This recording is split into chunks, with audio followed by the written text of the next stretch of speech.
Good evening and welcome to the meeting of the Lake Oswego Planning Commission. Tonight is Monday, August 28th, 2023.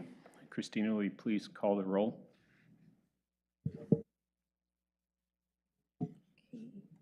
Ewing? Here. Mitchell? Here. Rigby? Here. Thank you. Najra? Present. Stewart? Here. Thank you. Do we have a council update this evening? Commissioner Afghan is excused. Deanna Moreno is excused. And no one is excused. Thank you. So we'll move on to public comment for issues that are not on tonight's agenda. Do we have any of that type of comment? Ken Allen?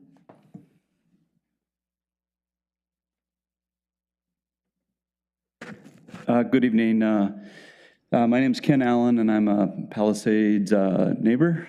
Been there for 10 years. Lived around the lake since '98, and an Oregon resident.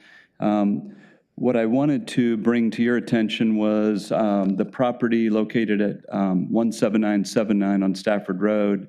I'm under contract to develop that property, and I'm working diligently with our planning team and consultants. But before we get into the formal process, we're kind of taking a more community outreach, sustainable approach. And what I wanted to just alert you tonight or make you aware is we're going through 3 or 4 work sessions with the Palisades neighborhood and whoever from the public wants to join in. And it's akin to a design charrette, but it's kind of starting with sustainable principles, developing our guidelines, and then, forging from that, highest and best use that balances various components of development, not just traditional development. Developer buys the land, figures out what he or she wants to do, and kind of forces the process that way. So this may not be as profitable from an economic standpoint, but we're trying to balance all elements of development, not just money, to be quite candid. The other part is it's in my backyard, so as a developer, I need to behave that much more, and I mean that in a facetious way. But I do have these little flyers here that I'll leave with Christine that highlight the next 3 dates. One of them's the 30th, coming up a couple nights from now, and you're all invited, or you can watch it on Zoom or just hear about it. And then last comment is talking to Palisades Neighborhood Association. Collectively, we'd like to extend a future invitation where we do an informal kind of findings, if we'll call it that, for the commission here. And we have to kind of navigate how that might work, because that's probably outside of the norm. But normally we'd come in, do a pre-app, and get into the process. But we're thinking, well, maybe there's another approach there to get a little bit of awareness of what the community is saying, really. So that's it, and thank you. Appreciate it. Mr. Chair, if I may. Sure. This is the Lake Oswego Planning Commission. You're proposing an actual development, and the Development Review Commission would be the body that would review to determine whether or not the applicable criteria of your eventual application is met. So this body doesn't rule on the suitability of the development. We already have the code in place. This body actually hears applicate or request to change the code type thing. So it's interesting information. Don't deny that. Helpful for the commission to know that, but there's really no action for the commission to take. But we do appreciate you coming in and letting us know what you're doing. But if you do want to give a similar presentation to the Development Review Commission, they meet on the Mondays that we don't. So I would encourage you to come and see them similarly. But I do thank you for coming in. If I may, Mr. Chair, of course, we, the Development Review Commission would not receive the information until the public hearing is scheduled, because that would constitute ex parte contact information prior to the public hearing. So with that be said, you can talk to the planning department staff as to what kind of communication you want to have with the neighborhood association. Of course, it has to meet the minimum standards. You go beyond that, fine. And then we look forward to seeing the application and development review. All right, thank you, and I appreciate that. Thank you. Thank you.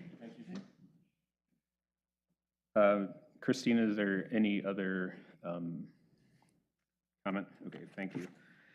All right, so moving on in the agenda to the Commission for Citizen Involvement General Updates. I did receive a postcard from the Waluga Neighborhood Association letting us know that their annual meeting will be held on October 18th at 7 p.m.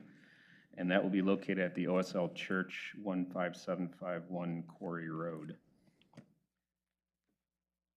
No other items. We'll move on now to the minutes from last meeting, August 14th. Does the commission have any comments on the minutes or would like to make a motion?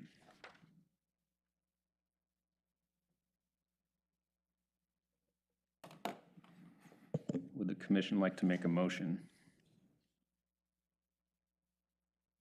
I move to approve the minutes as drafted for August 14th. Okay, we have a motion to approve. Is there a second? Seconded.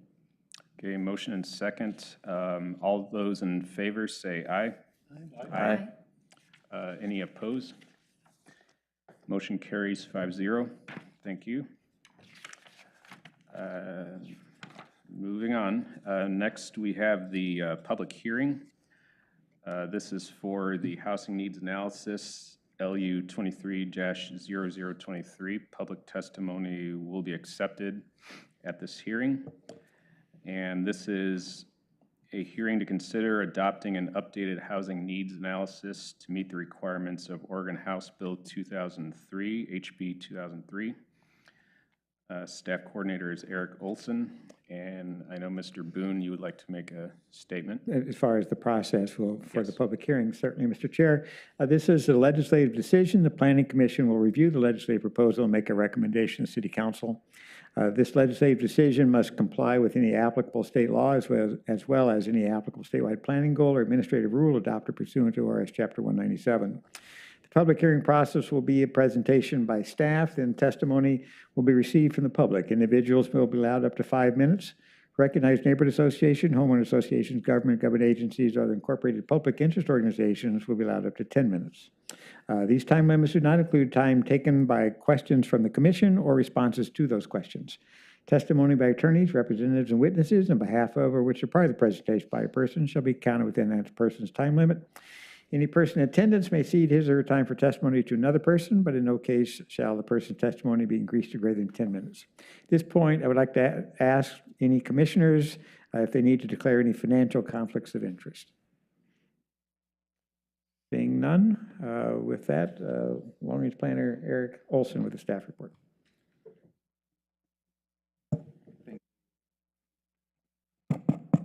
Thank you, Deputy City Attorney Boone, and good evening, Chair Stewart and the Planning Commission.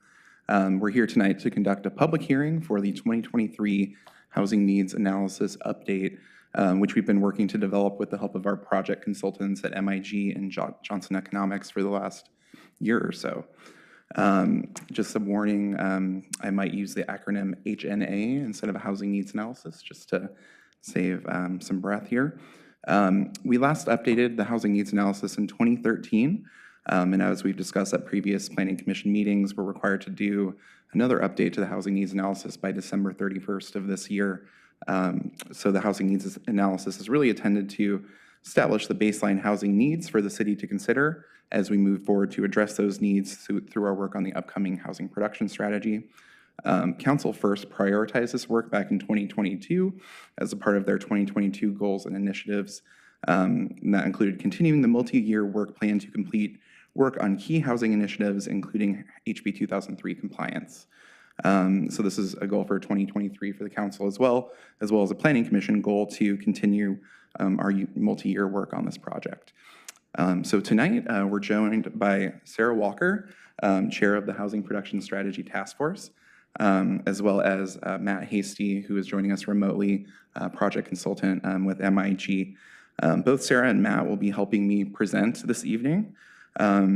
As Deputy City Attorney Boone mentioned, we'll be accepting public testimony, of course, following our staff presentation today.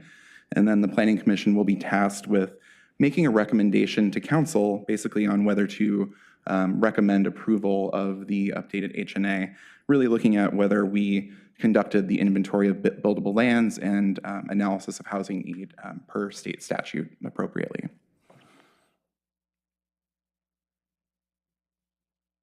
So here's an overview of some of the topics we'll cover tonight. I'll start out by giving an overview of the process and public engagement that we used for the project to date. Then I'll hand it over to Sarah, who will talk a little bit about the work of the Housing Production Strategy Task Force, including a summary of the input they provided and how it was addressed in the HNA. We'll then have Matt Hasty provide a more detailed overview of the findings of the housing needs analysis and the buildable lands inventory. And then I'll sort of finish the presentation by going over next steps for the project. So there are 34 slides in this deck, including this one and the title slide, and we'll have time for questions at the end of the presentation. All right, so I'll start with an overview of the process and public engagement that we employed for the housing needs analysis this year. So you can see a very general overview of the process here on the slide, including both the housing needs analysis and the housing production strategy components of the work that's required under Oregon House Bill 2003. So as we've discussed at prior PC meetings, but potentially not with all of the commissioners in attendance tonight, House Bill 2003 was enacted by the Oregon legislature in 2019 to meet the housing needs of residents throughout the state by requiring that cities with over 10,000 residents analyze the future housing needs of their community through a housing needs analysis and develop strategies that promote the development of such needed housing through a housing production strategy. So the State Department of Land Conservation and Development, or DLCD, then adopted rules to implement House Bill 2003 in November 2020, including sort of an outline of what's required for compliance with House Bill 2003.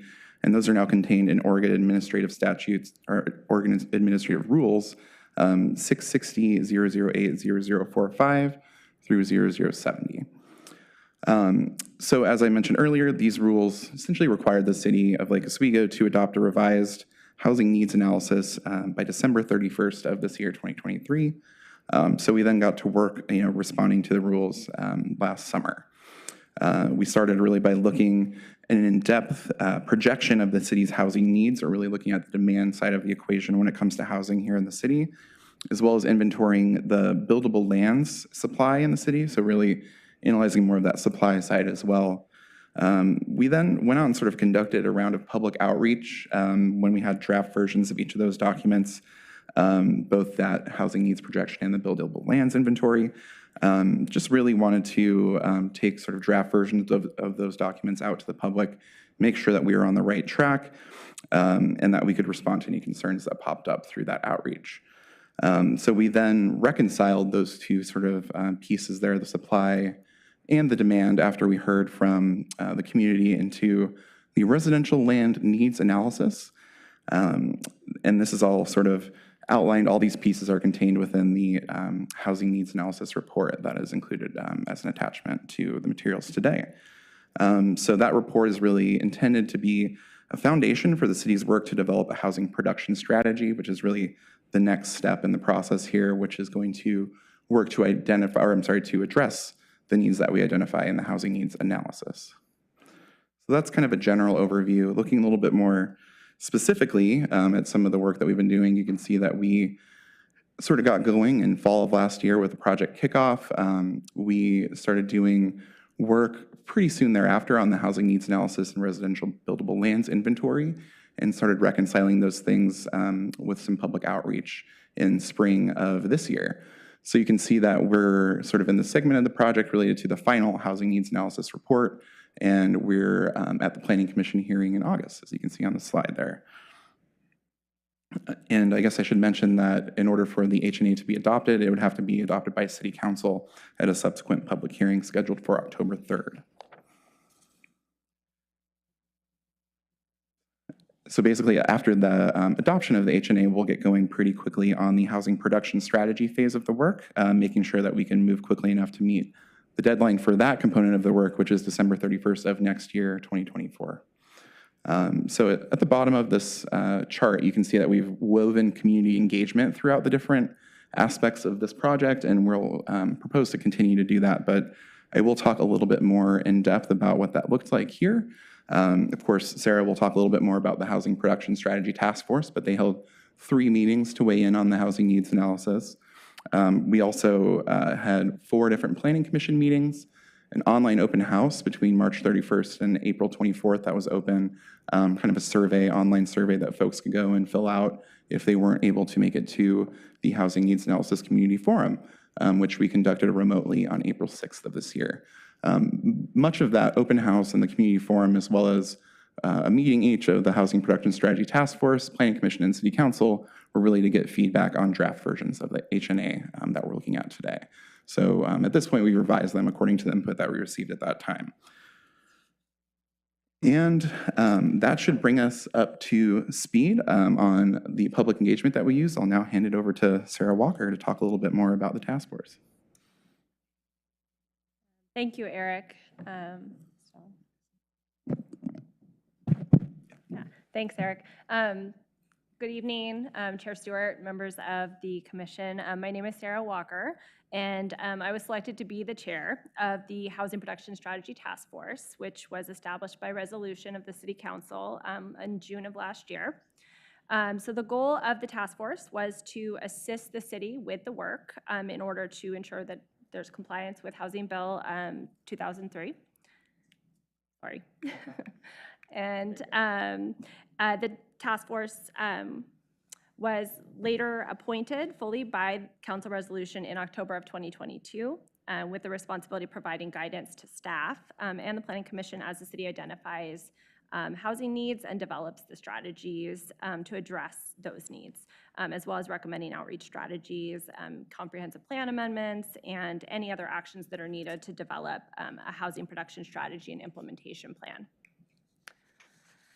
So in order to establish the task force, city staff did solicit for volunteers in the summer and fall of 2022.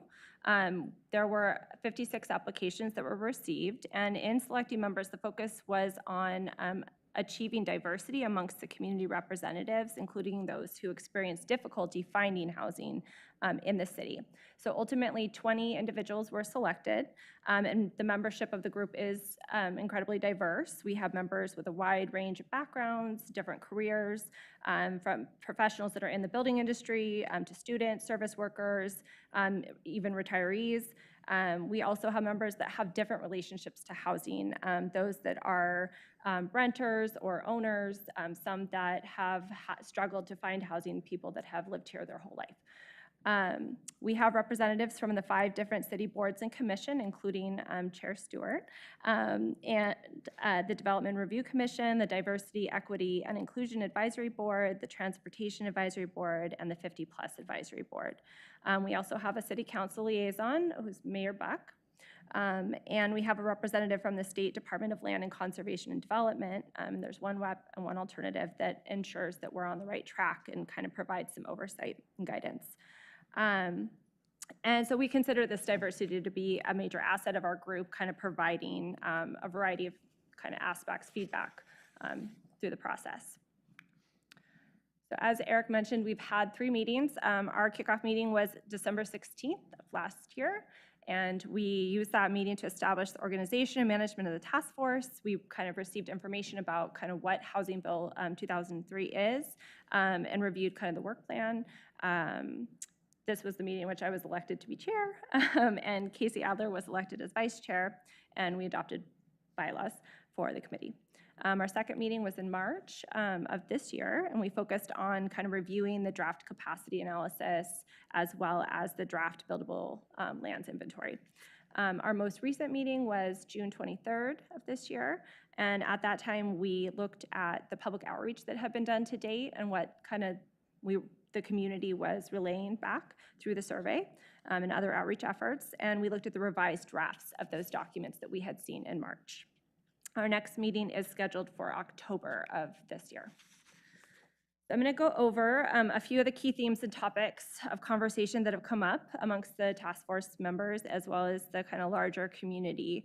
One of the most common themes that emerged during the task force discussion was that the projected increase in population for the city actually seemed on the lower end as compared to what we would have expected to see. So many of us on the task force felt that the city's population was likely going to increase more than what was forecast, and that there's more housing need than what is actually shown in the projections. And this was further supported by the results of the citywide survey that also on the slide shows, similarly, the community at large felt that the forecast was on the lower end. So while these projections are provided to the city by Metro and PSU, and there is little input from the city and little ability to affect those numbers, there's still an opportunity for the city, we felt, to plan for what we believe to be the actual need and to accommodate, in order to accommodate future and current residents. The task force was also specifically requested that information on race and ethnicity be included in the housing needs assessment. And so in response, staff and the consultant team were able to add information in related to ethnicity and race, including comparisons with Clackamas County as well as the state.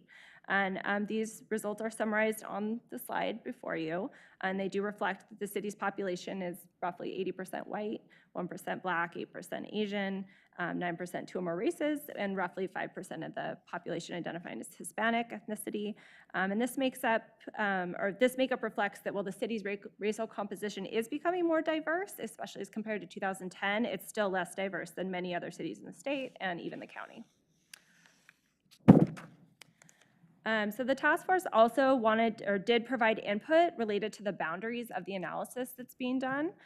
Staff originally was looking at trying to account for the annexations and unincorporated areas in the assumptions for the buildable lands inventory, but this was not included in the housing capacity assessment. So the task force felt that it would be pertinent for those two documents to be evaluating the same area. So after a discussion with the State Department of Land Conservation and Development, it was decided to limit the study area just to the city limits of Lake Oswego to ensure that consistency. So the unincorporated areas will be accounted for in Clackamas County's plans, but not the city's.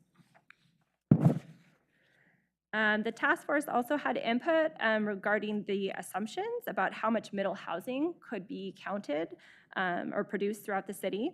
So the initial analysis assumed the development of roughly 400 new middle housing units. However, there were definitely several task force members that felt very strongly that many of the Lake Oswego neighborhoods do have conditions, covenants, and restrictions, CC&Rs, that may limit or prohibit the development of middle housing. So in response, staff and the consultant team ruled out areas where middle housing may be precluded by CC&Rs.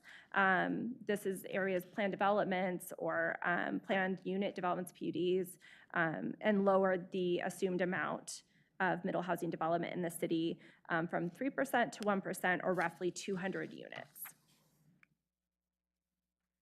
So also related to middle housing, the task force members and the community through the survey felt that actually cottage clusters and accessory dwelling units in particular could be well suited to accommodating aging in place as well as multi-generational living arrangements.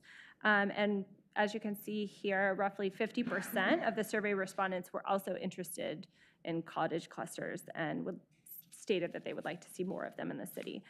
So this was something that we felt should probably be focused on as part of the housing production strategies work that's going to be done over the next year. The task force also identified that housing affordability is a key issue in the city, which again was supported by residents responding to the survey. As you can see, roughly 78 of respondents identified that housing affordability was one of the greatest housing needs, and 60% of the respondents stated that they thought that the availability of housing for lower income residents was a major housing need. So the HNA substantiates this, showing that 34% of the total units that are needed need to be or should be kind of a type of housing that would accommodate low, very low, or extremely low income households. Another key theme that has come up is planning for housing that will allow residents to age in place. This includes housing that may have accessibility features for individuals with impaired mobility, and it's located often adjacent to amenities where it's easier to walk around, get around, access services, and shopping. So as shown on the slide, 59% of the survey respondents shared this concern, and there's been an increasing, it's becoming increasingly apparent that seniors are one of the fastest growing groups amongst homeless populations due to increased housing cost. Not necessarily in the city, but just generally. Consequently, this will be an area of focus as we, again, move towards those strategies as housing production strategies. And finally, there also has been a lot of conversation, particularly in our last meeting, about the buildable lands inventory and concerns about the availability of land zoned appropriately to accommodate a variety of housing types.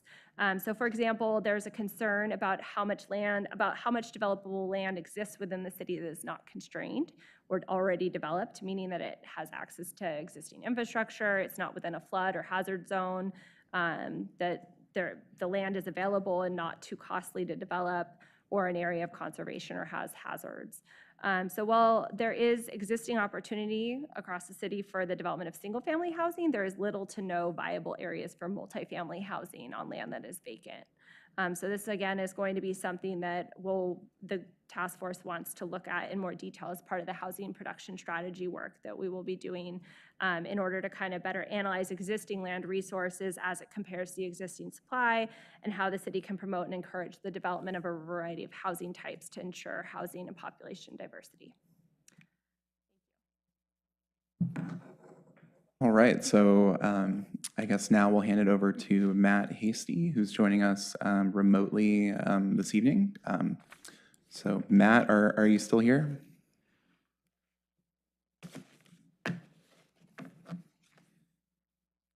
Having some technical difficulties here, but he'll join us in just one moment to talk a little bit more about the findings for that HNA housing needs analysis, as well as the buildable lands inventory.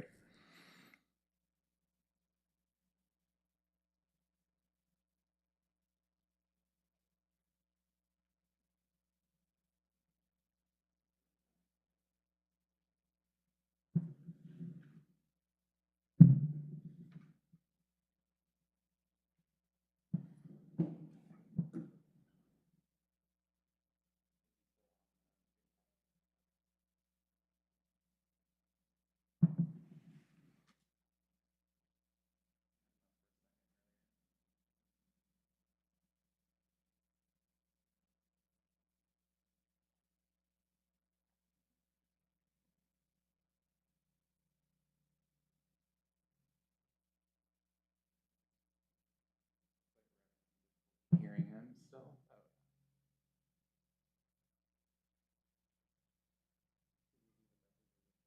Can you all hear me now?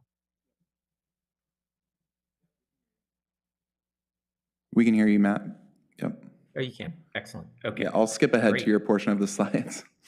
Okay, perfect. Yeah, sorry about that. Glad you can hear me. I switched up my speakers and mic a couple of times. Thanks for having me here on the screen. I am going to talk through sort of the methodology and the results of the kind of the technical analyses that our firm, MIG, and our consulting sort of partner, Johnson Economics, went through, and try and answer your questions as best I can after I go through the presentation. So go ahead to the next slide. Try soon. Yeah, Matt, just so you know, we're having to toggle between you and the presentation, so you might not be visible for much of this, unfortunately. Okay, no worries. But you can hear me okay, yeah, still? Yes. Yep. Okay, awesome. Okay, so some of this will be a little bit of a repeat of what you heard from Eric and Sarah, but I'll try not to repeat too much, and I'll try to kind of connect up what I say with some of the things you heard from them. So talked a little bit about, so I'm going to talk about first the housing needs analysis. So that's kind of the demand side of the equation in terms of future housing. And then I'll talk about the buildable lands inventory, essentially the supply side. And then I'll talk a little bit about the comparison of the two. So As Eric mentioned earlier, we were, the housing needs analysis side is to project the amount of housing needed in the future over the next 20 years, and also to summarize both current and expected future demographic conditions within the city. Housing needs are driven in large part, and this analysis is driven in large part by demographics. So particularly size of household, age of folks in the community, income, et cetera. We are required to, by state law, to use population forecasts that are prepared by Metro and coordinated with the cities and counties within the region.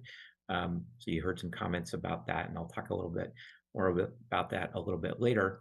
And then when we identify housing needs, we're identifying them by type of housing in terms of owner-occupied or renter-occupied, as well as price or rent level, and kind of type of structure. So single-family detached homes, townhouses, plexes, apartments, et cetera.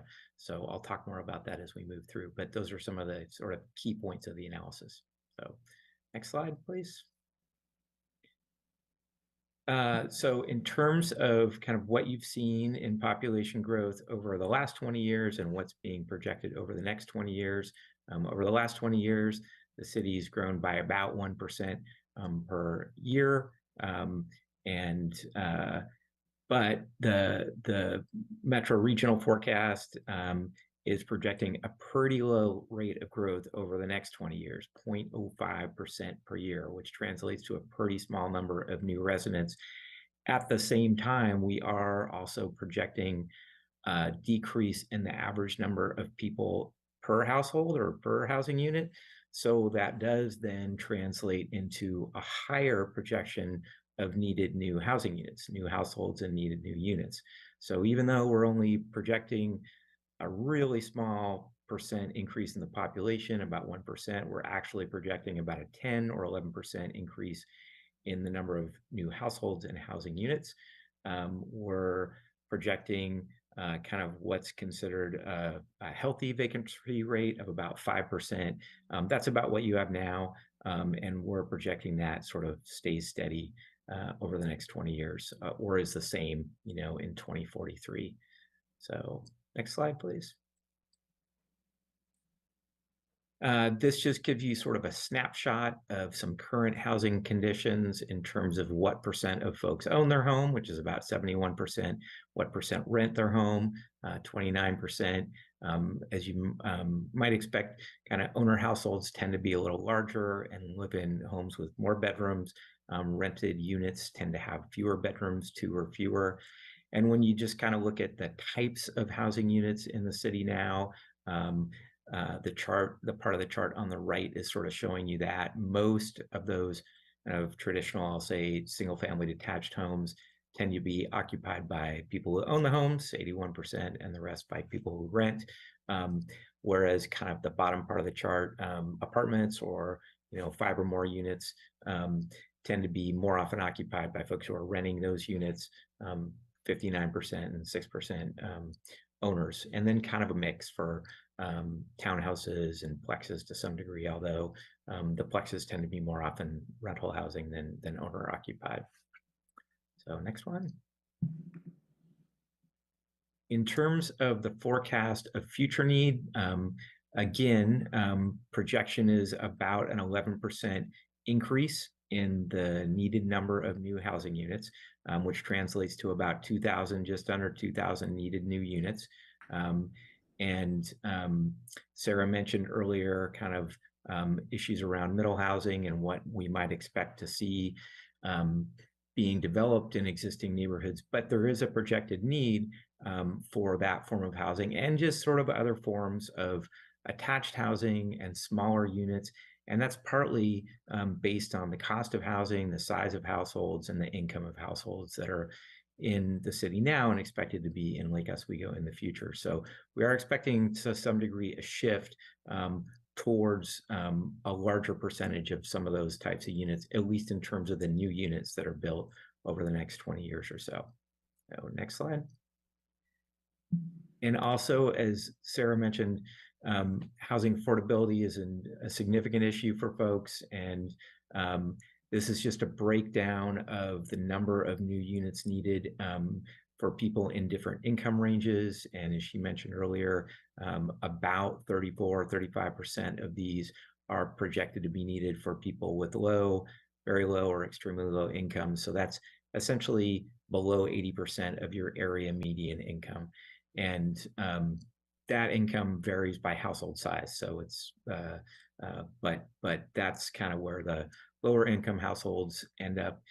Middle incomes kind of between 80 and 120% of area median income. So kind of right around the middle income there. That's projected to be about 16% of the need, and then just under 50% for what's classified here as upper income, but that's above 120% area median income. So it kind of starts not at what I would consider super high income, but upper compared to the other categories. So that's kind of a summary of the needs. There's a lot more detailed information in that housing needs analysis report, but that gives you kind of a snapshot of what's in there. And go to the next one, and we'll talk a little bit about the supply side of things. So we conducted a buildable lands inventory to assess the supply of land in the city that could accommodate housing over the next 20 years. I have a 4-step process here, and I'll talk about these steps as I go through the next few slides. But the first is to classify land, essentially to identify land that's zoned to accommodate housing. And then to essentially take out, for inventory purposes, land constrained by things like natural resources, flood, wetlands, stream corridors, steep slopes, things like that, as well as natural hazards, so floodplains, et cetera. And then to identify land that's considered developable. I'll talk about that in a moment as well. That's that step 3. And then step 4 is to estimate the capacity of those areas, how much housing can those lands accommodate based on the zoning and the types of housing that are expected to be developed in different zones. So that's the sort of basic process that we go through in the buildable lands inventory. So next slide. So this slide is just showing you areas that are zoned for residential purposes.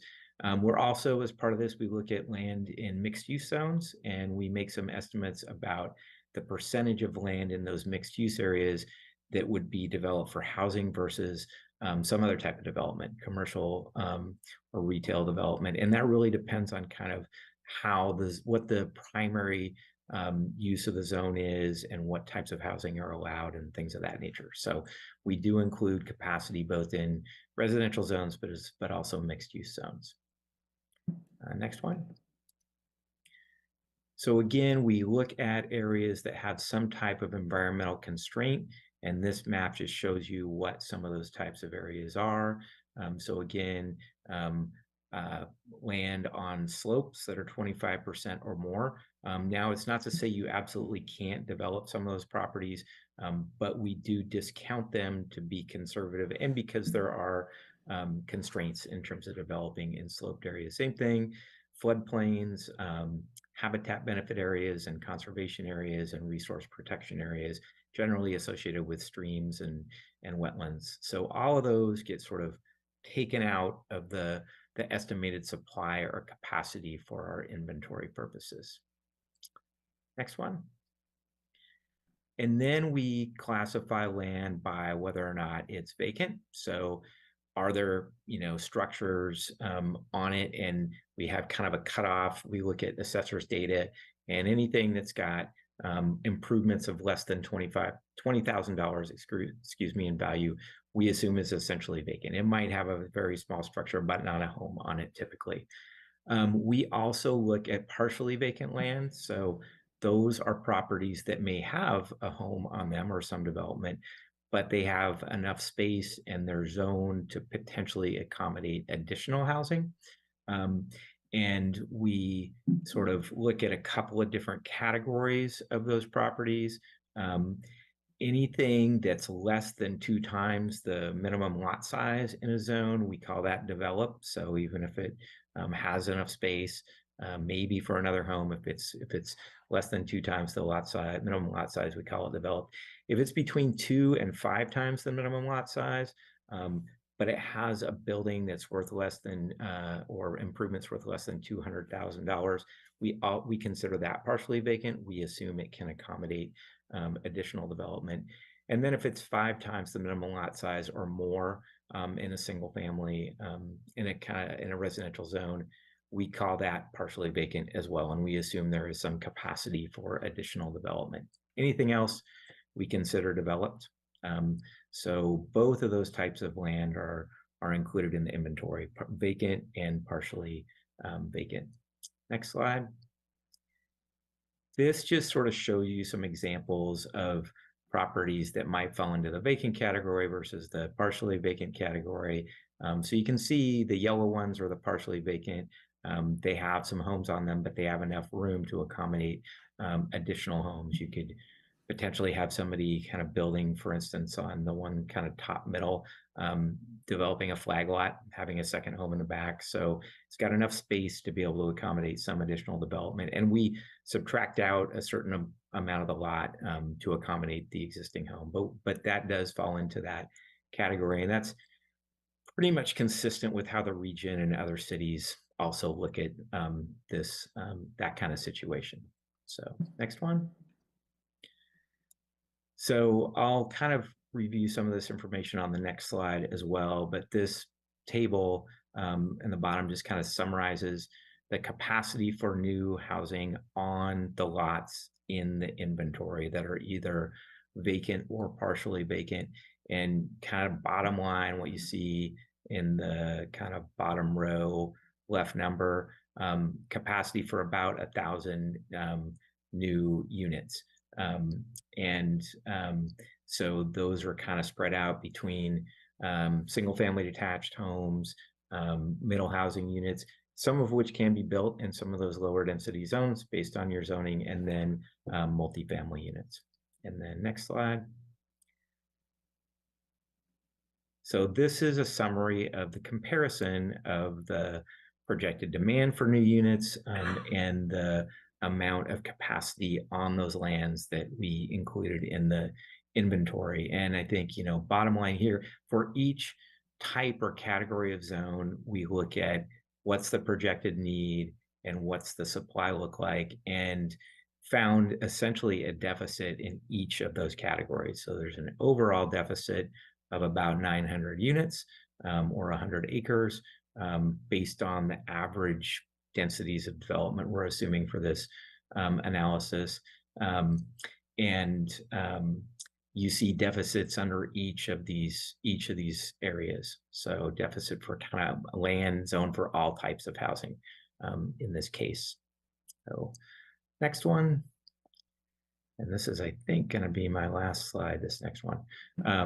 So just a few key takeaways. One, there's a need in Lake Oswego in the future for a mix of different housing types to accommodate people with different incomes, different household sizes, different types of housing needs for both owner-occupied housing and rental housing. And as I mentioned before, about 34% of those total units are needed for people with low, very low, or extremely low incomes. We're projecting an increased need for attached units and some smaller units.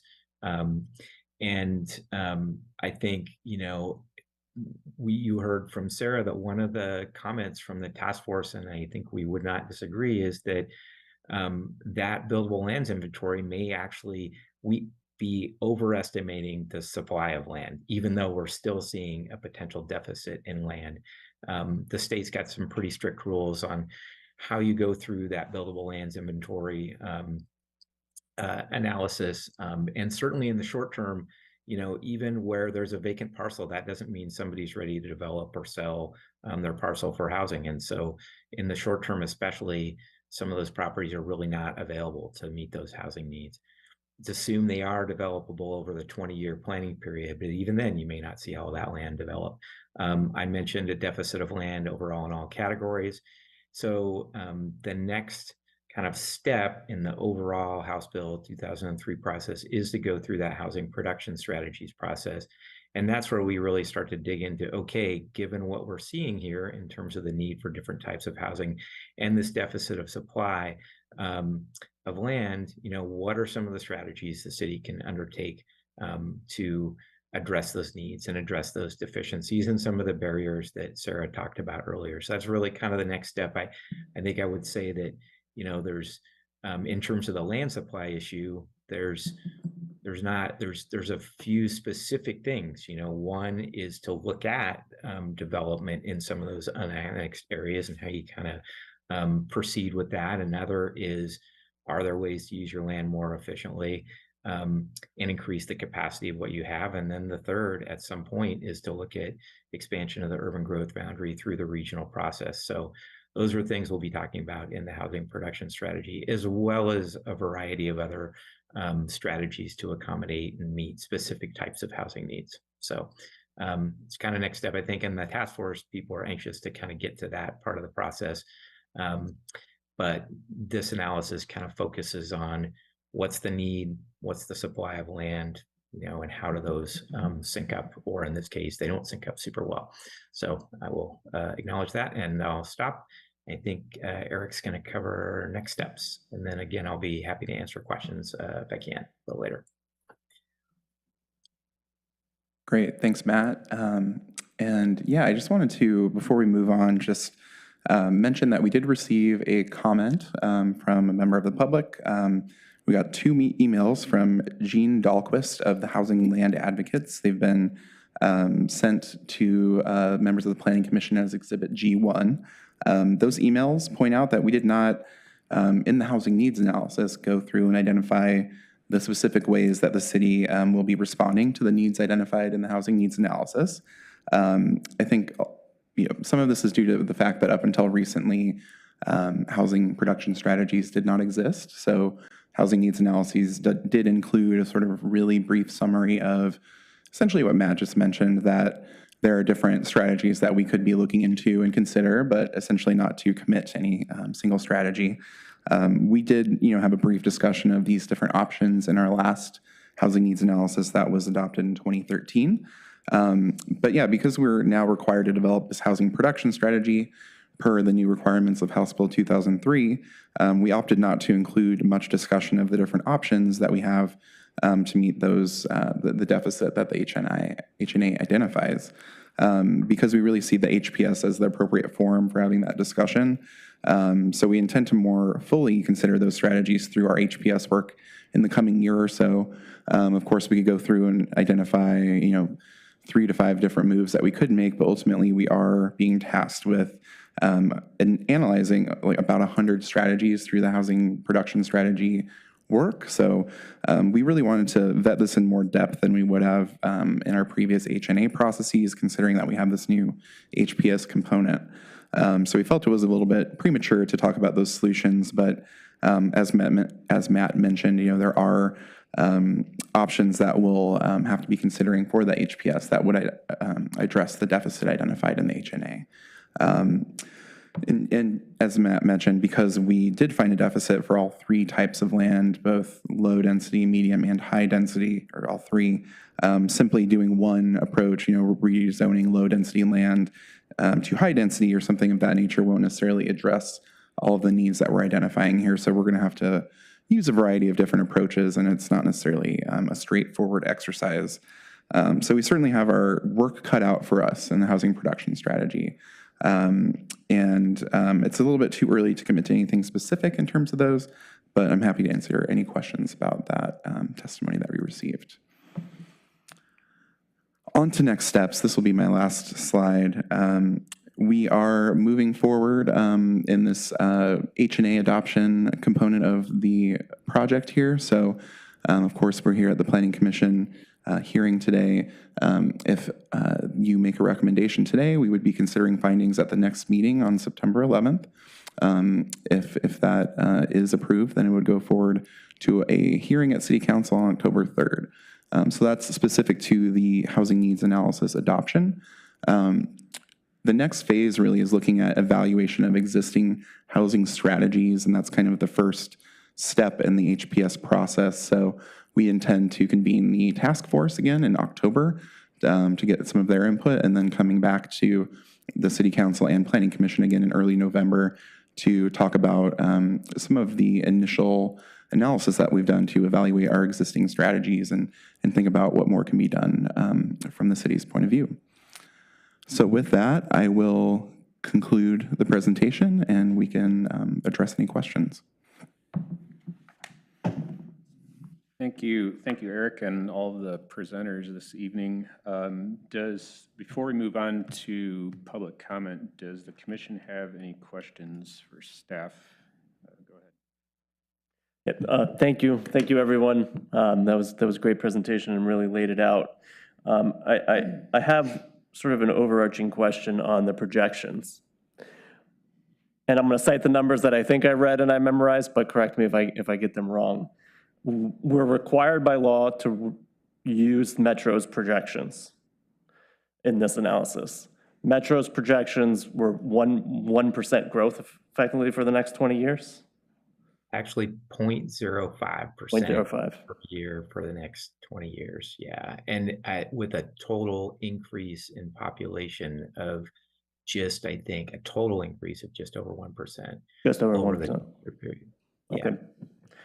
Thanks, Matt. So this deficit that we've calculated here of 899 is based on that projection. And if we fast forward 20 years and we're off and we grow by 10%, then our deficit's going to be not 900, our deficit's going to be 9,000.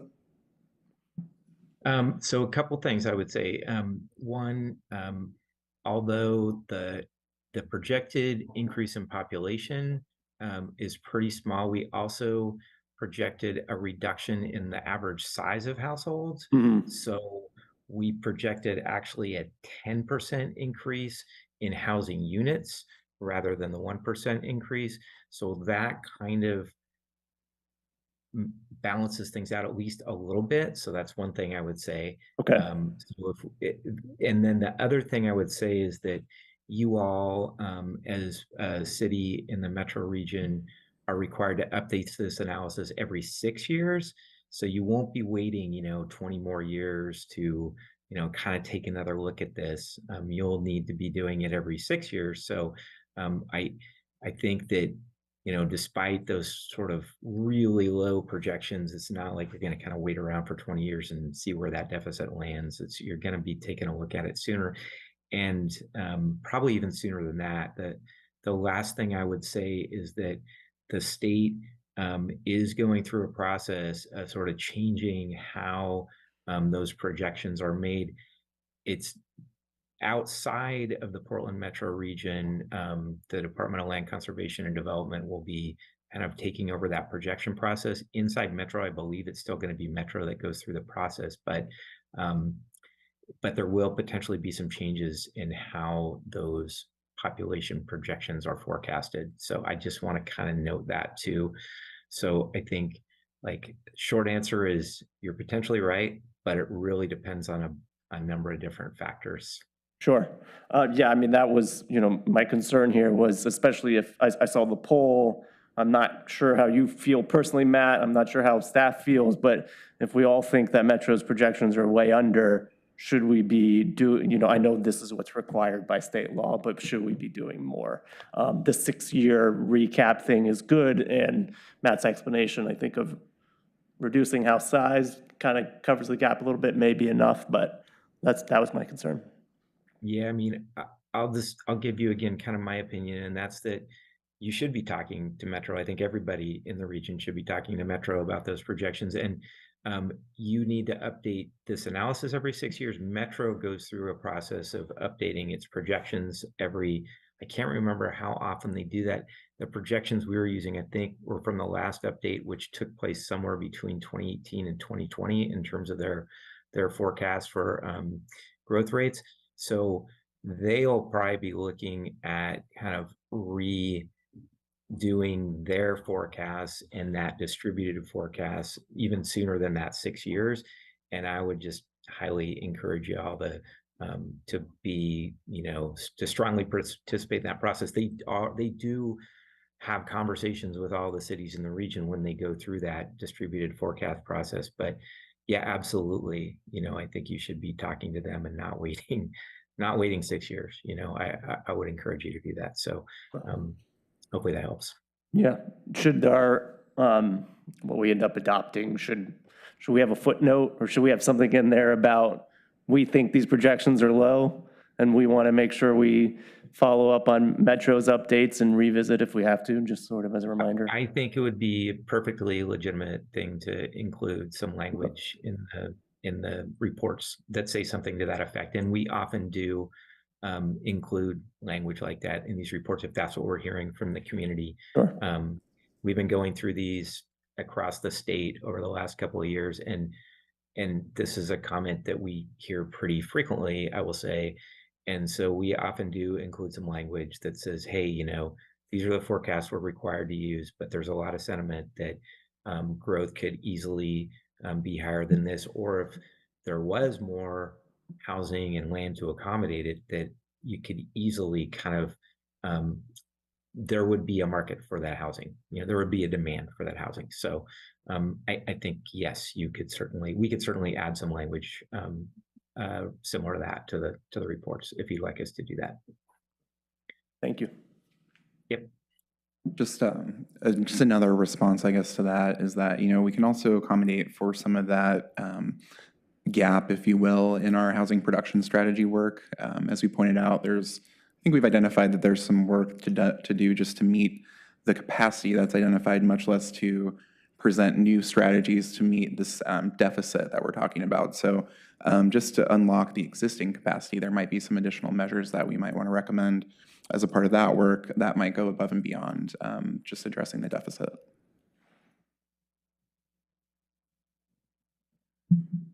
Any other questions for staff?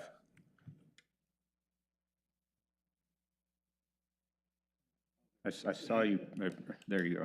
Now, the light wasn't coming You on. just go ahead and speak up. Thank you very much. Matt, I wonder if you could talk a little bit more about how the analysis that went into dividing the demand into different densities. Yeah, so we do a couple of things. First, we kind of allocate the demand among different housing types. And so that's a combination of single-family detached units, townhouses, plexes like duplexes, triplexes, quadplexes, and apartments. And that's based on where we're seeing incomes going, where we're seeing household sizes going, and where we're seeing costs going. So that's sort of the process that our team member, Johnson Economics, goes through to allocate those. And so, as I mentioned, we have projected here, and it's not uncommon, especially in this region, to be projecting a need for more kind of attached and somewhat smaller forms of housing, given the shifts in demographics and given the increasing cost of housing, and given the need to build housing that's affordable to people across a range of incomes. So that's one part. And then in terms of estimating how much land is needed, we take that distribution of housing types and we apply some average densities to the land in those different zones. And those are based on a combination of what's allowed in the zone in terms of what minimum lot sizes are, what minimum and maximum densities are in each of those zones, particularly the higher density zones or the mixed use zones. And in the mixed use zones also, what we think the mix of development is going to be, how much of it is going to be residential versus non-residential in those zones. So, and then we are also typically looking at what has been the density of development based on building permit data over the last 5 years or so. So those are the things we're using to estimate average densities of development to come up with the capacity of the buildable land that's there. And then the last thing I would note is that for properties that show up in the inventory, that are vacant typically, or there has been some kind of approved development, the property's in the process of a development application, and there has been an identification of the number of lots or units that are going to be built there. that's what we use for the capacity. We don't just use an average density if we know there's been some land use permitting process and then a more sort of, I guess, accurate, estimate of the number of housing units that are likely going to be built on those properties. So we use that where we have it, and then where we don't have it, is just a vacant piece of property or partially vacant, and there's not a plan kind of in the mix. Then we estimate capacity based on that average density, which is based on all the stuff I mentioned before. So that was a lot of words to answer the question, but hopefully that makes sense. Well, part of why I ask is, I was looking at the table dividing, future housing need by, different types. There was, single family duplex, up to fourplex, and then 5 or more.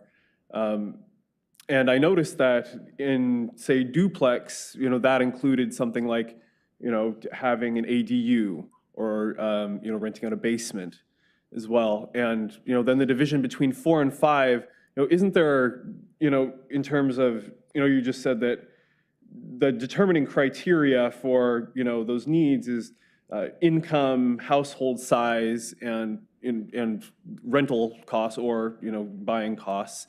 But isn't there sort of an overlap there between, like a quadplex and a 5-plex, or an apartment and a rental basement? Don't those often meet the same needs according to those criteria? Yeah, there certainly can be. And so it's not, I guess it's not super precise, or we're not just assuming, for instance, that all of your housing, all the housing that's going to be built in your kind of lower density zones is only going to be single family detached homes. We do assume a certain percentage of that's going to be a smaller percentage, but there will be some duplexes, there will be some accessory dwelling units there that if there's one of those in a house, it's essentially kind of almost a duplex situation. You've got some zones that we consider medium density zones because they have smaller lot sizes. They can kind of more easily accommodate those things like townhomes and plexes. And so that's where we tend to allocate more of that type of housing to. And then you have higher density zones. We assume there will be, probably some forms of attached housing in there in addition to apartments. But when we sort of think, that is sort of those are partly how your development code regulates different forms of housing, and they're also how data on different types of housing is reported via the census and other data sources. So they're not perfect categories, and you're right, there is overlap, but that's kind of how we break things down for projection purposes. But you're absolutely right that there is some overlap. They're not as neatly sort of separated as one might want to make them for analysis purposes. So I don't know, hopefully that helps. But yeah, there's definitely some overlap in different zones and of different housing types. Yep, I appreciate that. And just I wanted to also circle back on, you said something like, regarding the buildable lands inventory, something like just because a lot is vacant, doesn't mean it will necessarily be developed, even though, it would that would still be included in the buildable lands inventory as. It would, yeah. And again, there are some pretty prescriptive requirements within the state rules around what needs to be considered vacant over, again, that longer planning period. So over the next 20 years, we really need to assume, we're required to assume that the properties that are vacant have capacity, all of them, for development, even if the reality is some of them may not develop over the next 20 years. But for inventory purposes, we are required to assume that they will. For the partially vacant land, we also have to assume that that's in the inventory, but we have a little more kind of flexibility, at least in terms of how we classify those partially vacant properties and which ones we think have, and I will say theoretically, enough capacity to accommodate some additional housing. But what I also was sort of trying to emphasize was, particularly in the shorter term, that you don't have that whole supply in the shorter term. I don't think anybody assumes that, all that vacant land could be or would be developed in that shorter term. there's more um, there's more chance it's going to be developed in the longer term. And I'll just note we're working on a similar analysis for the city of Hillsborough, and this same questions have come up there. And the city actually took a look at how much of the land there has been developed over the vacant land that was vacant in 2003. How much of that got developed over the next 20 years? It was a fairly high percentage of it. It was not 100% of it, but it was like 75 or 80% of it. So a fair bit likely, or a fair bit does get developed, but we need to assume per state rules for inventory purposes that supply could be developed over the next 20 years. So, And that would be similar for redevelopable lands as well? that's a little bit different. So for redevelopable lands, particularly, and that tends to be lands in sort of higher. There's two sort of types of land we think about there. One would be lands that have sort of a lower density form of housing on them, but they're zoned for a high density. So they've got a single family house or a duplex, but they're actually zoned to accommodate apartments or some other higher density form of housing. In those cases, we actually look at the value of the land. And this is something that if our folks from Johnson Economics were here, they could explain in better than I can, but we look at something called a strike price, and that's kind of at what price per square foot is that likely to develop. And so we don't necessarily assume all of that is going to develop in the next 20 years. So that's one. Two, we talked about kind of this question of whether how much of the land that could be developed for middle housing, but is currently developed for single family detached housing, like how much of that might redevelop over the next 20 years. Cities are not they're not allowed to assume more than a 3% kind of redevelopment rate for those types of properties. And that was what Sarah talked about earlier when she said, the task force said even 3% seems too high for Lake Oswego, and we had to probably be assuming a lower percentage. And so we actually, for this study, assumed only 1.5% increase in capacity or density in those areas through redevelopment of housing in those neighborhoods to, like, somebody takes down a house and they build a duplex or something like that. So pretty low rate of redevelopment of those types of properties. So again, that was kind of a lot of information to respond to your question. It sounds to me like, you were talking about, the buildable lands inventory being, about, what's available, about the capacity, what may be developed or could be developed. But, Yes. When you're talking about, redevelopable areas, we're hearing some more like what is likely or what we assume will, and, that sounds more like a projection than an inventory. It's kind of a mix, really. I mean, it's an inventory of properties that have the potential for redevelopment, but then there are projections built into our methodology of how much of it might develop or redevelop based on the location, the zoning, and the type of additional development or redevelopment that we might be thinking about. So it is kind of a combination, but it's all sort of based on some kind of estimate or methodology of capacity for additional development on those different types of properties. I think there's a distinction that needs to be made.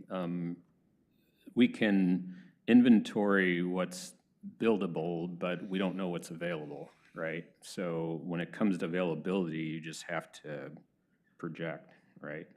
So It's true. Yep. Well, but it is a buildable lands inventory, not an available. everything we're lands talking about is inventory. buildable, but not everything is going to be available to be built on, you know what I mean?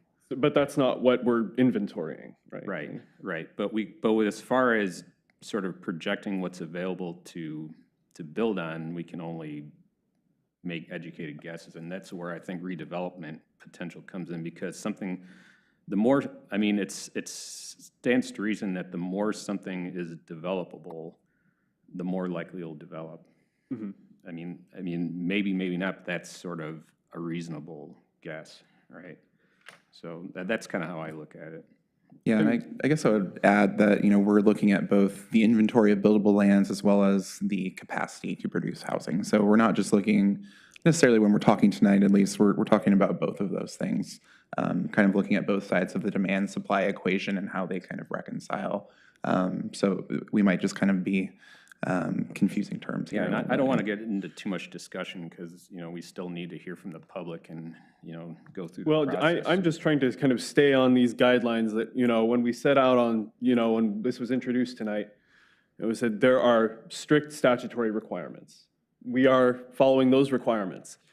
Statute says that, for the purposes of this analysis, buildable land means what could be developed or what may be, not what we think will be or we think, would be economically viable. So, that's not, to me, exactly squaring with, with the analysis as it's being proposed. I think, so I'll try to respond. I think, yes, we are following state statutes and administrative rules on this part of the analysis. I think the one thing where there is it gets a little fuzzy is in redevelopable. Redevelopable means you've got some development on the property. It could be, based on your zoning, developed, and you don't have a bunch of extra land on that property, but you've got the capacity for it to be replaced or redeveloped with a denser form of housing. And in that case, the standard methodology does look at kind of the financial viability of it redeveloping. So there's that in particular is a little different, but generally, yes, we are, and even there, we're following state rules, administrative rules, statutes, and we're reviewing this with representatives of the Department of Land Conservation and Development, and they look at our analysis and they tell us if, they're the ones that, manage the rules. They tell us if, from their standpoint, we're going through this and doing it properly. So that's why they're on the task force as well, and they're reviewing and commenting our work. So I do think, yes, we are following those rules. There is a little bit of fuzziness when it comes specifically to redevelopable. And I also understand sort of buildable versus available do mean different things, or can mean different things, and are certainly used in different ways. So I, understand that it's a tough one. That in particular is, I always struggle with it, how to describe this. The statutes talk about buildable low, so.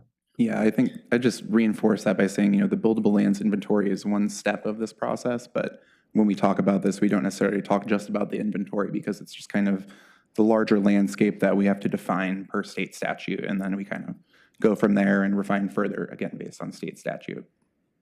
Well, what are the particular, administrative guidelines when it comes to,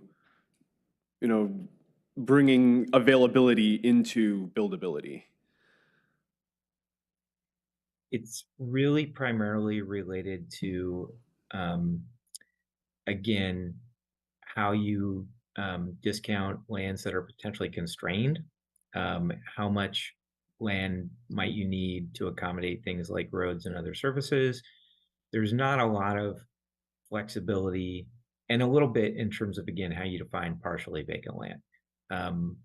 But the rules basically say that if you identify it as buildable, vacant, or partially vacant, and not constrained by those other factors, that's the land that you're considering in your buildable lands inventory. And was that, for the 3%, was that a cap? You said for how much you can consider land to be redevelopable? 3%, the 3% really relates specifically to how much redevelopment of essentially, I'll say, single-family detached housing you can assume converts to middle housing, duplexes, triplexes, attached townhouses, et cetera. That's a cap on the increase you can assume in those areas on those types of lots. So it's a cap. You can't assume anymore. And it's particularly a cap when you're doing a buildable lands inventory and you're using that information to identify the potential need for an urban growth boundary. It's a very specific thing. But it is part of the analysis here. So that's very specific.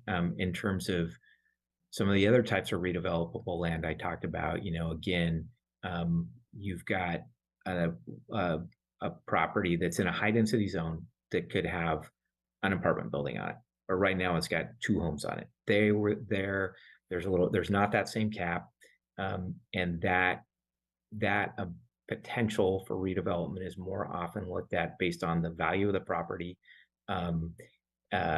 relative to the cost of development, essentially. And that cap comes from administrative rule. Yes, the 3% comes from state law. I can't remember if it's embedded in a statute or an OAR, administrative rule, one of the two. But yes, state rule. Thank you. Yeah. Thank you. Thank you for helping answer my questions. I appreciate it. No worries. One more question from you, then I'd like to go to public comment, and then we can sort of roll into discussion. Sure, I'll be quick. And it was actually a perfect segue because, and maybe now this is too granular, or we should be discussing it in the strategies component of this, but the reduction of the 3% down to 1.5 based on CC&Rs. I was wondering, and maybe this is a question for Mr. Boone, middle housing has turned statutorily, whatever was zoned for single family now must accommodate middle housing. But middle housing, the bill passed by the state didn't address private CCRs. And that's why there's still a consideration whether they are enforceable or not. Do you know if anyone's challenging that? I think, So well, perhaps you're more into the field, but I don't think there's any pending challenge to House Bill 2001. and there's so there has been legislation that says that you may not establish new CC&Rs that restrict housing beyond what the zoning code allows. But as far as I know, and as far as I understand it, there's been no sort of challenge to existing CCRs or no kind of, let's call it, nullification of those existing CC&Rs, because the state has determined that those are private contracts or agreements between private parties, and they do not have the kind of legal ability to invalidate those. That's my understanding based on all the conversations I've heard with folks from the Department of Land Conservation and Development over the last few years. It came up a lot during the middle housing rulemaking process. And so those, to the extent they're still in places, they're still, you can challenge CC&Rs based on discriminatory issues, but not necessarily just because they say you can't develop as much housing as the zoning ordinance allows. So that's my understanding. But I always say I would just amplify that by saying, you can also you can also challenge a covenant if it is violative of public policy. But the legislature didn't say that it was violating public policy. They made a carve out. So I don't think the issue is ripe yet. I guess the legislature would have to adopt an ordinance, or have to adopt a statute that says, we're not looking at covenants, and then we get into that argument. But there's no current challenge to that statute. It was fairly explicit at the time that, no new CC&Rs after like January 1st, 2020, and the bill was passed in 2019. And as Matt was pointing out, that was a frequent criticism of House Bill 2001, that it didn't do anything to address these CC&Rs. Thank you.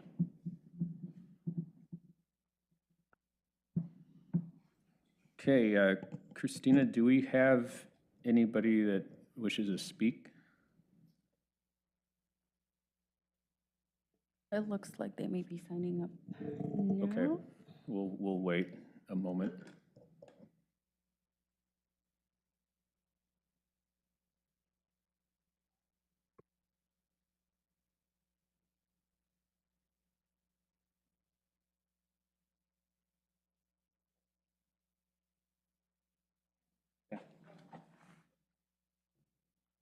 Thank you for letting me make a couple comments. Ken Allen, I reside at 16998 Green Tree Avenue, Lake Oswego.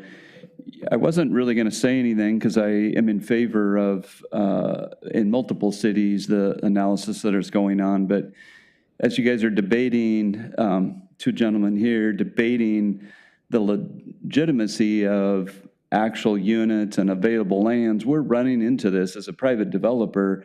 It's not a buildings, it's not available land. None of it is available half the time. We go, I'll name a city by point, Tualatin, trying to get an apartment project there, and they're looking at the old analysis, which is outdated now, and they're going, go over here because there's plenty of available land. None of it's actually available. Half of it's wetlands, the city owns part of it, so why did that make the list anyway? And then you got unwilling sellers or too much, so there's all these components that come into it. And that's the fallacy of all of the reports that are coming down the pike from lots of cities. The other part specific to Lake Oswego and high-priced cities is we're unintentionally raising the overall cost of housing because we don't make enough available. If we make more available, and I don't mean Texas and Colorado and just keep sprawl going, but if we don't reduce the size of the units to lower the footprint, we're never going to get, and we can't even use affordable, we need to use the word attainable. Because, you know, what can you even get for $600K now? 700, 800, I mean, $1 million. My first home in LO was $216. We sold it for like $260 or $270. It's over $1.3 now. I can't even, I mean, it's still a $300,000 house to me. So it's, as a resident of Lake Oswego, where is the affordable or attainable housing? So as you guys look at this, and ladies, I would recommend highly that we try to get more inventory and more units available. And I know Eric is committed to that. A lot of the staff that's working on this, the committee, the task force has done a great job analyzing that. And it is nice to hear that we're not just having big McMansion discussions, because the schools, that doesn't help the schools. It doesn't help the common neighbors. It doesn't really help much at all, other than a few people that move from somewhere to here. So those are my comments. Thank you. Thank you. Yeah, and I think this next step we're going to be taking, where the strategy comes into place, will sort of help us sort of evaluate that further. Do we have? Thank you. Do we have any other public comment? Okay. So then I guess I'll close the public hearing aspect of the meeting, and commission, as a commission, we can move into discussion. So keeping in mind that what is on the table this evening is housing needs analysis, and that the production strategies will come at a later time. So anyone wants? Okay, Commissioner Mitchell. I think I'll just echo, and not go too far into repeating myself, but my preference would be to add something along the lines of what we discussed about the projections that we feel aren't accurate on growth for the next 20 years, and that we are putting this together based on what we have to, as given by Metro. But we should be fully prepared as a city over the next year. Every 6 years, we should be updating this, because we don't want to be, 900% short in what actually happens. So I'll just add that, and I leave it to staff to figure out a footnote, a paragraph, however we want to do it. Is that an affirmative? I have no strong opinions about if it's a footnote or whatever form it takes, but I'm happy to add that as long as we can still meet the state rules and include that in the document. I have no issues. Yeah, I'd say the same thing as far as the consulting team goes. All right, any other comments? Go ahead. Well, given given my conversation earlier, some of the answers from Mr. Hasty. I don't think it would be appropriate to move forward without putting the maximum 3% into, considering lands being redevelopable. Considering the state already, made the policy for us, and made, all single family potentially, have the potential to be, essentially multifamily, middle housing. When we're talking about CC&Rs, let's say that, 75% of the single-family houses in Lake Oswego have some sort of restrictions on them that they couldn't be middle housing. Well, that still leaves like a couple thousand. That's still, far more than 3%. So I don't think it makes sense to reduce it. I think in terms of capacity, really the number should be much higher, but it sounds like it's artificially encumbered. So that's what I would say about that. Any other commissioners have any thoughts or comments on that? Not at this time. Okay. I would like for city council to be incentivized to pass whatever we need to pass so that that number is higher than 3%, right? So I hear where you're coming from in terms of there's a middle housing law, there's redevelopable land, and whether it's economically viable or not, I think that's part of what the citizens of Lake Oswego and their elected body should be incentivizing so that we can make it financially viable. So whether we put 3% or 1.5% for this term, part of me says keeping the number lower may incentivize the city council even more. Like the deficit's even larger than we projected. But so I'm aligned with like your goal, which is, I think the city council should be, when we get to the strategy session, we pass it, it should be like, let's try to incentivize owners and developers so that is much higher than 3%, that we're redeveloping single family homes into clusters and et cetera. But I'm not sure if it accomplishes what we want to hear. That's my opinion. Well, I think it just makes for a more realistic analysis. What my perspective is here is, we're required to do this analysis. We're required to do this process. The state has handed it down to us. I think left to our own devices, most Lake Oswego residents would prefer that the city not encourage major housing production. And I think, I don't think there's much hesitation when I say that. So I think, if we're going to try and, go the route of, maintaining the vestiges of home rule that we can, that, we're sort of what the Oregonian planning system was supposed to be about, but, now is kind of being changed a little bit, then, the city owes it to, the citizens to take a minimal approach to this. Then, those policy discussions, can certainly happen.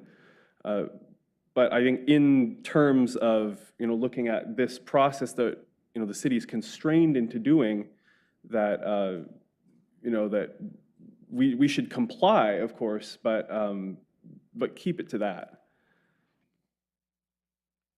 So I have a question for staff. Whether, which way we recommend, whether it's 3% or 1.5 or some other factor. The fact that this analysis theoretically is supposed to be updated every 6 years, does that give us an opportunity to sort of change direction? I mean, does it make sense to look at it that way? Absolutely, yeah. I think this is essentially the most conservative approach that we could take as a city that's concerned about addressing housing need that we're required to address under state law. So regardless of the extent of the need, there's going to be a deficit of some type in the city. So, I think, again, we've been hearing consistently that the middle housing assumptions were far too high and that the CC&Rs would, sort of preclude a lot of that. So that's what we responded to, and we went through and did some pretty detailed work. We looked up the planned developments and planned unit developments that are in the city because in addition to being very likely to have an HOA with CC&Rs, there is an additional barrier to any development in those areas that you'd have to come in and get a land use application approved, essentially. So there would be another step to do any approval in those areas. So we made some very fine-grained assumptions about where we would expect middle housing to develop and the amount to which we would expect it to develop, again, based on specific community input that we heard through this outreach process from actual residents of the community that were telling us, no, I think this is way too high of a projection. So that's what we've responded to. And if we're hearing something different right now, we can, of course, change course. But, we have a lot of analysis and, outreach sort of efforts that resulted in feedback that really supports that. So I may have asked this question before, and I don't know if this is maybe getting off topic a little bit. In the analysis that was made for projecting potential locations for multifamily type housing or more density housing, did staff or Mr. Hasty as a consultant look at, I wouldn't call it necessarily distressed, but maybe older commercial developments that may in the next 5 to 10 to 15 to 20 years redevelop as something else, such as multifamily housing, as a potential buildable site? I can handle part of that, Matt, if you want. And then, I'd just say that we made our assumptions about what would be redeveloped based on the zoning in that area currently. So if it wasn't zoned for residential currently, we didn't assume that residential would be developed on that site. But there's obviously mixed-use zones where, there's a number of different assumptions that we make about those based on trends, existing developments that we've seen come in, the percentage of those that are residential versus commercial, et cetera. But in terms of actually assuming that commercial would be demolished for residential specifically, we're sort of looking at that more as something that could be a strategy.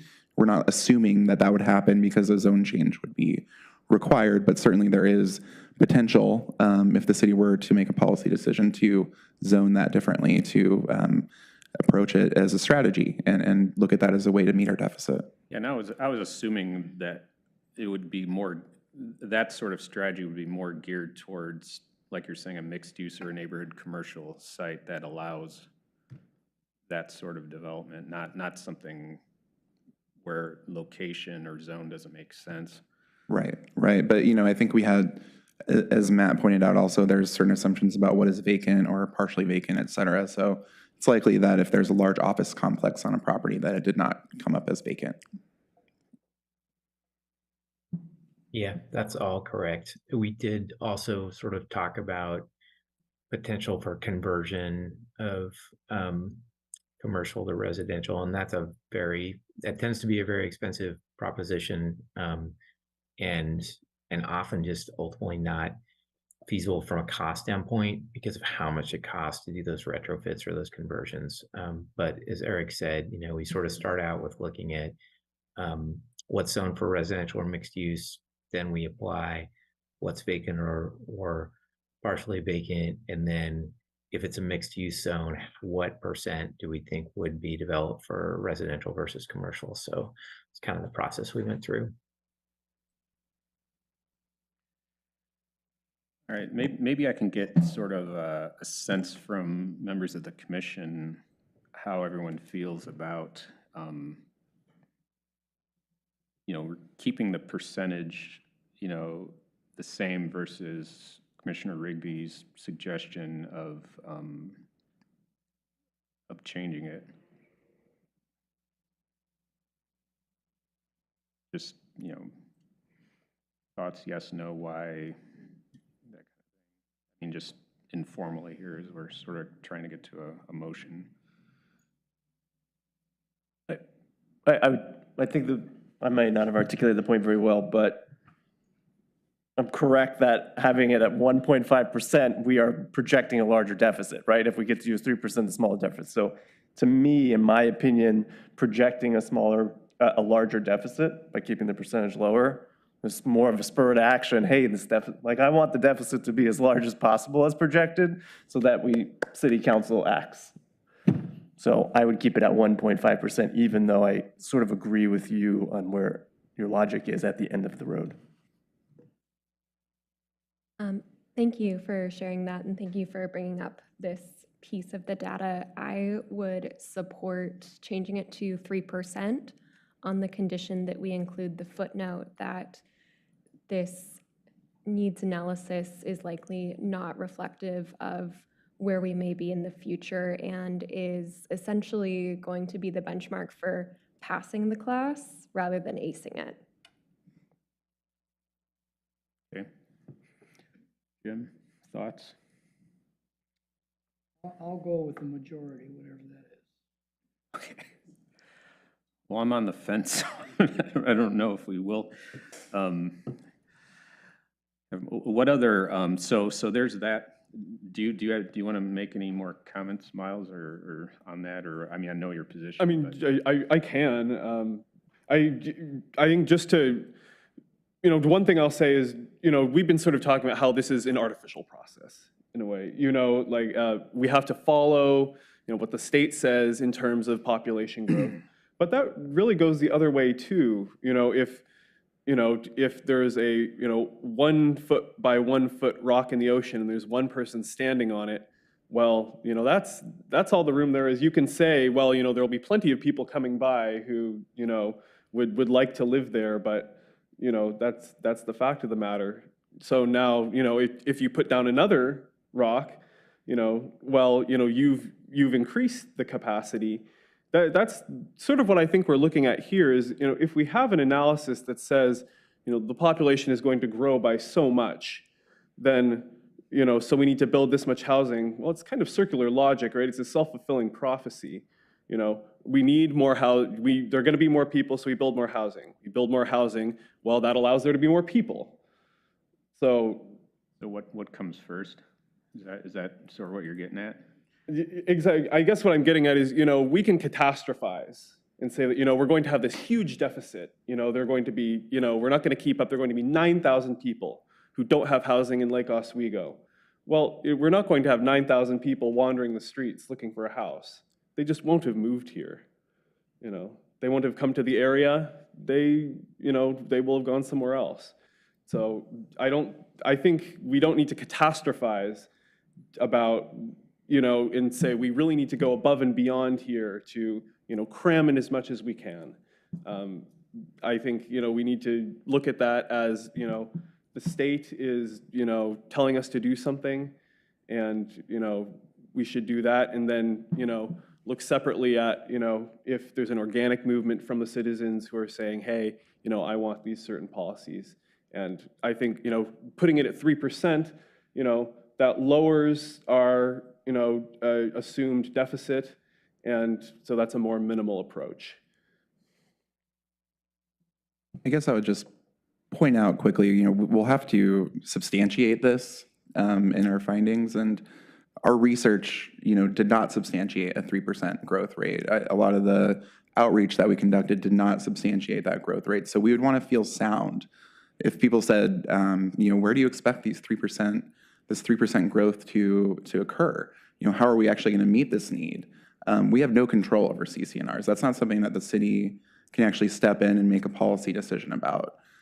So we need to be able to point to an actual data set and sort of precedent here. And to the extent that we can receive input on that, this is where we've landed. So the 3% is not based on that sort of fine-grained analysis, and is just kind of the maximum possible that DLCD would allow us to assume for redevelopment. So if we are concerned about producing housing units, it's not necessarily saying, oh, we need to show the highest possible deficit. This is based on work that's refined and fine-grained. So it's not just trying to blow out this number as much as possible by any means.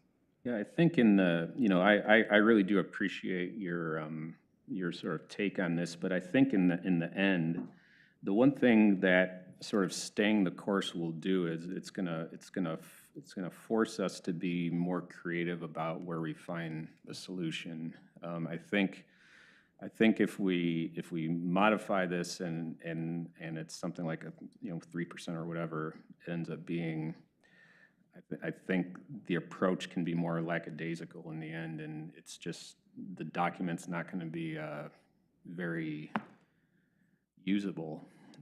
So I think I know which way I'm leaning now, personally. I don't know if anyone has any other thoughts on this, or just on the motion in general. So further discussion I welcome, but if there is none, I'd like to hear a motion. I'm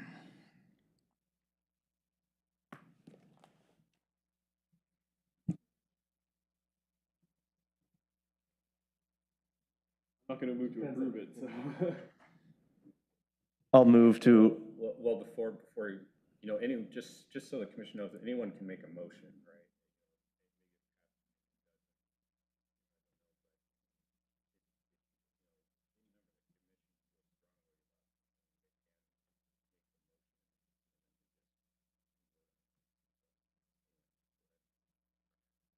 right? I'll make a motion to move to approve.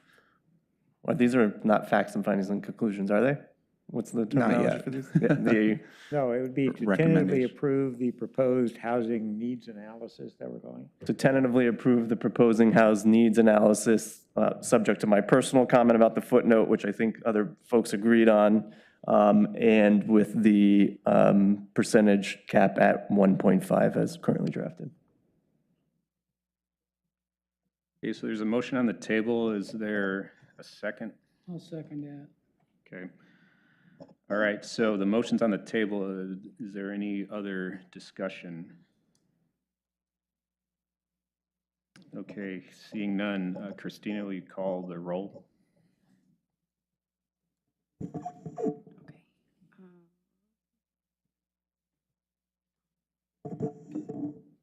Swing, Yes. Stewart, Yes. Mitchell, Yes. Phillips? Oh, no, sorry. I don't know why. Here. Rigby, No. Najwa? Yes. All right, Okay, so it's a motion tentative carries finding 4 to by the 1. commission, and written findings be brought back at this next meeting. Thank you. And thank you for the presentation. Discussion was good. All right. Moving on to other business. I don't have anything there, so maybe we can jump to schedule review. All right, I will briefly go over the schedule for the next month or so. As Deputy City Attorney Boone mentioned, we will be coming back on September 11th with findings, conclusions in order for consideration by the Planning Commission. That meeting, that's the only thing that we have in the agenda, so that will be a remote meeting. That's typical when we only have findings on the agenda. Coming up on the 25th of September, we'll have our second work session on the climate-friendly and equitable communities rules on parking. And I will be able to address a lot more of the comments that I received from you, some of the questions that you had about that presentation, and we'll be able to talk a lot more in depth at that point. So that will be on the docket for the 25th of September. October 9th, still kind of looking at either making that into a training, potentially having a training with the Planning Commission in lieu of a meeting, but I will get a little bit more detail on that as we get closer. But essentially, I'm hoping that we can convene in some way, either through a retreat, presentation, or some type of more informal training kind of gathering. So that's what I'm looking for there. Just the details haven't been hashed out. So would that be at the meeting time, or would it be at another time? We would like to hold it during the meeting time, but if it's a retreat, I might, suggest a different location or something of that nature. So I'll keep you all posted and make sure that you're on board for whatever we're doing, or whatever we end up proposing to do. And that should cover at least the next month and a half or so. But yeah, there's lots of work to come. So I will be overwhelming you with more information about housing production strategies and CFEC as we go forward here. Okay, thank you. And with that, the meeting is adjourned. Thank you.